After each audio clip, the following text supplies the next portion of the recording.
और सर किसानों से जो केवल दूध से बल्कि गोबर की बिक्री भी कर रहे हैं, उससे भी काफी लाभ हो रहा है किसानों के यहाँ पे, और काफी प्रसन्न है लोग। और सर अभी इस समय बहुत तेजी से चला है मत्स्य पालन। सर मछली पालन करके किसान यहाँ अच्छे खासे पैसा उससे कमा रहे हैं, इसलिए उनमें काफी प्रसन्नता भी हो रही है आपस में लोगों को, और इसके प्रति काफी जागरूक भी हैं लोग। पूरे क्षेत्र में काफी लोग कर रहे हैं इस चीज को, इसलिए वो काफी प्रसन्न है सर। मनोज जी, मुझे खुशी हुई कि आपको धरती की जानकारी है, आप सबसे निकट संपर्क में है, ये बिल्कुल साफ साफ आपकी बातों में से लगता है। मनोज जी, मैं आपको और भाजपा के लाखों कार्यकर्ताओं को बधाई देता हूं कि आप सभी इस महामारी में भी इस सेवा भाव से काम कर रहे हैं। सर हमारी सरकार ने किसानों के लिए बीज से बाजार तक की व्यवस्था बनाई है। जी सर। किसान रेल चलाना, नई डेयरी खोलना, जी सर, पशुओं का टीकाकरण अभियान जैसे अनेक काम किए हैं। पूरे देश में कृषि का इंफ्रास्ट्रक्चर भी जी उस दिशा में काफी आगे बढ़ रहा है। जी उसी प्रकार से आप सभी भाजपा कार्यकर्ता जी किसानों को इन सारे अवसरों के बारे में लगातार जागृत करते रहना चाहिए। जी किसान को एक बार बात बताने से बात बनती नहीं है, क्योंकि किसान जब तक कन्विंस नहीं होता और जब तक विश्वास उसका पैदा नहीं होता, कोई नई चीज वो स्वीकार नहीं करता है। जी सर। और विशेष तौर पर तो मैं चाहूंगा कि किसानों को प्राकृतिक खेती, नेचुरल फार्मिंग के बारे में जरूर बताएं। धरती माँ को बचाने के लिए, केमिकल मुक्त खेती करने के लिए, खेती का खर्च कम करने के लिए नेचुरल फार्मिंग को बढ़ावा देना बहुत आवश्यक है। जी मनोज जी, मुझे अच्छा लगा आपसे बात कर करके, बहुत बहुत धन्यवाद। और मैं आपको बधाई देता हूं कि आप बहुत छोटी छोटी जानकारियां भी रखते हैं। हेलो, नमस्ते जी, कौन बोल रहे हैं?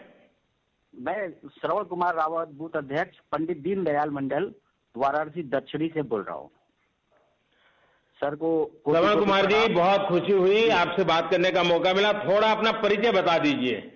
जी, मैं श्रवण कुमार रावत, बूथ अध्यक्ष, पंडित दीनदयाल मंडल, वाराणसी दक्षिणी, बूथ नंबर 91 से बोल रहा हूँ।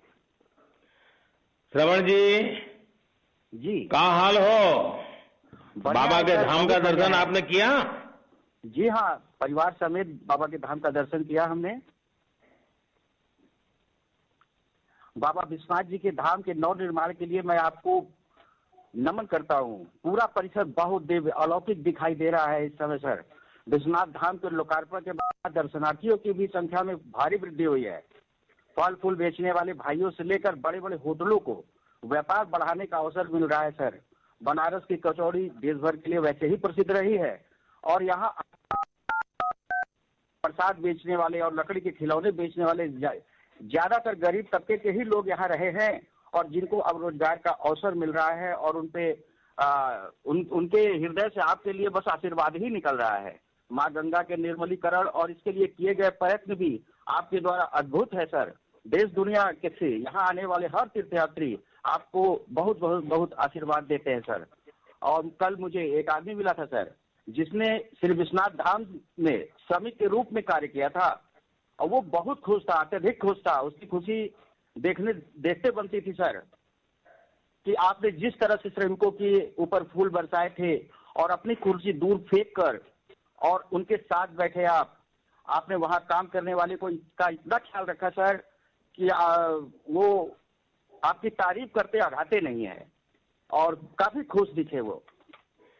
श्रवण जी, ये आपसे सुन करके मुझे अच्छा लगा कि जो सही इच्छा थी कि गरीब को वहां रोजगार मिले, गरीब के जीवन में बदलाव आए, आपने बहुत अच्छे ढंग से सारे गरीबों के काम में कितनी गति आई उसका वर्णन किया, मुझे अच्छा लगा।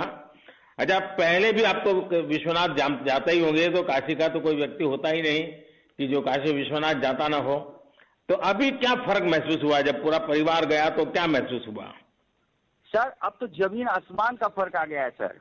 पहले तो गलियों से गुजरते थे तो ऐसे ही कंधे छिल जाते थे, एक दूसरे से धक्का मुक्की से दर्शन का सारा मजा ही खत्म हो जाता था। लगता ही नहीं था कि हम दर्शन करने जा रहे हैं कि युद्ध करने जा रहे हैं सर। लेकिन आज तो वो दिव्यता, वो भव्यता दिखाई देती है सर कि देखते ही बनता है। मेरा परिवार बहुत खुश था। आज से पहले भी मैं दर्शन करने जाता था वहां सर, लेकिन वो भव्यता, वो दिव्यता और उस तरह किससे हम दर्शन नहीं कर पाते थे जैसा दर्शन आज किया सर।